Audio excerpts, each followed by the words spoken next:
Hi అండి, today lunch కోసం బంగాళదుంప కూర చేస్తున్నాను. అది ఎలా చేయాలో చూపిస్తాను రండి. బంగాళదుంప కూరకు కావాల్సిన పదార్థాలు చూపిస్తానండి. 2 బంగాళదుంపలు తీసుకున్నానండి నేను ఈ సైజు, 2 ఉల్లిపాయలండి, 3 పచ్చిమిరపకాయలండి. ఇందులో మసాలా అండి, చిన్న కొబ్బరి ముక్క, కొద్దిగా వెల్లుల్లి రేకలు, చిన్న అల్లం ముక్క, 1 స్పూన్ ధనియాలు, 1/2 స్పూన్ జీలకర్ర, 2-3 లవంగాలు, 1 యాలకండి. ఈ మసాలా సరిపోతుందండి. ఇవన్నిటిని పేస్ట్ చేసేసుకోవాలండి. ఉల్లిపాయలు ముక్కలుగా కాదండి, చిరుకులుగా చేసుకోండి. మీరు కట్ చేసుకున్నప్పుడు నేను కట్ చేసి చూపిస్తాను మీకు. ఇప్పుడు కట్ చేసేసుకున్నానండి. బంగాళదుంప ముక్కలు ఈ సైజు కట్ చేసుకోండి. ఇంతకన్నా చిన్న సైజు కట్ చేసుకున్నారంటే మెత్తగా అయిపోతాయి, తినేటప్పుడు బాగోవు. ఉల్లిపాయలు ఇలా చిరుకులుగా చేసుకోండి. ఇలా చిరుకులుగా చేసుకున్నాను. పచ్చిమిరపకాయలు కూడా ఇలా చిరుకులుగా చేసుకున్నాను. ఇప్పుడు ముందుగా బంగాళదుంప ముక్కలు ఫ్రై చేయాలండి. ఈ కర్రీకి ఫస్ట్ బంగాళదుంపలు ఫ్రై చేసుకుంటే కూర టేస్ట్ వస్తుందండి. తర్వాత ఉల్లిపాయలు ఫ్రై చేద్దాము. 8 టేబుల్ స్పూన్లు ఆయిల్ వేసుకోండి. ఆయిల్ వేడెక్కాక బంగాళదుంప ముక్కలు వేసుకొని ఫ్రై చేసుకుందామండి.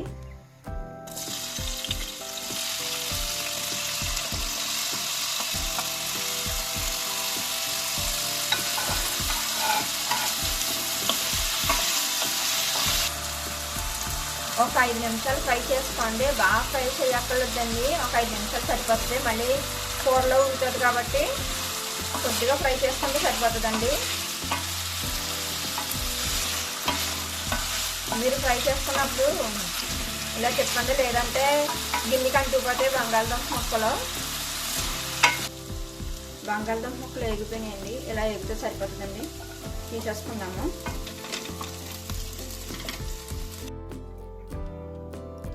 ఒక ప్లేట్లోకి తీసేసుకున్నానండి. ఇప్పుడు ఉల్లిపాయలు వేసి ఫ్రై చేసుకుందాము. ఆయిల్ సరిపోతుందంటే ఇది ఆయిల్లో వేసేసుకోండి. ఆయిల్ సరిపోకపోతే కొంచెం ఆయిల్ వేసుకుని అప్పుడు ఉల్లిపాయలు వేసుకోండి. మీరు పచ్చిమిరపకాయలు కూడా వేస్తానండి ఇందులోని.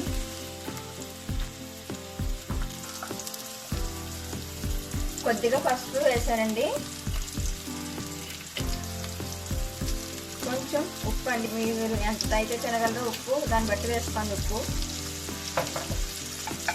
ఇప్పుడు ఫ్రై చేసుకున్నామండి ఉల్లిపాయలన్నీ. ఇవి కొంచెం గోల్డ్ కలర్ వచ్చే వరకు ఫ్రై చేసుకున్నామండి. ఇది ఉల్లిపాయలు వేగిపోయినాయండి. ఇందులో వేపించుకున్న బంగాళదుంప ముక్కలు వేసేసుకుందాము.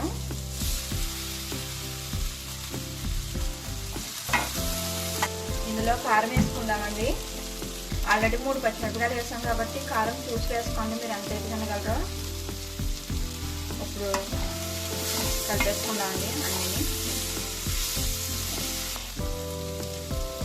ఇందులో ఈ గ్లాసు వాటర్ వేసుకోండి. ఎక్కువ వాటర్ అయితే పట్టమండి. ఆల్రెడీ ఉల్లిపాయలు మగ్గిపోయినాయి, బంగాళదుంపలు కూడా వేపించేసాం కాబట్టి ఎక్కువ వాటర్ అయితే పట్టదండి. ఇందులోనే మనం ముందుగా మిక్సీ చేసి పెట్టుకున్న మసాలా వేసుకోవాలండి.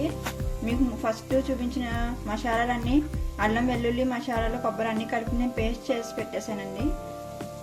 ఇందులో వేసేసుకున్నామండి. అది మీ దగ్గర కొబ్బరి లేకపోతే నువ్వుపప్పు కూడా వేసుకోవచ్చండి. కొబ్బరి ప్లేస్లోని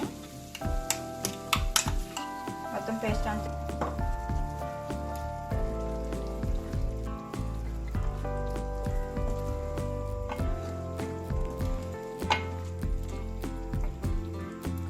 మసాలా అంతా వేసాక కలిపేసుకుని ఉప్పు కారం సరి చూసుకుని అప్పుడు మూత పెట్టుకుని 10 నిమిషాలు మగ్గించుకొని కూరని సరిపోతుంది.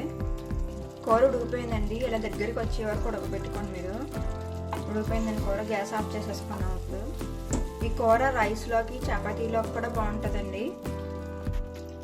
ఈ వీడియో కానీ మీకు నచ్చినట్టయితే ప్లీజ్ లైక్, షేర్, సబ్స్క్రైబ్ చేసుకోండి.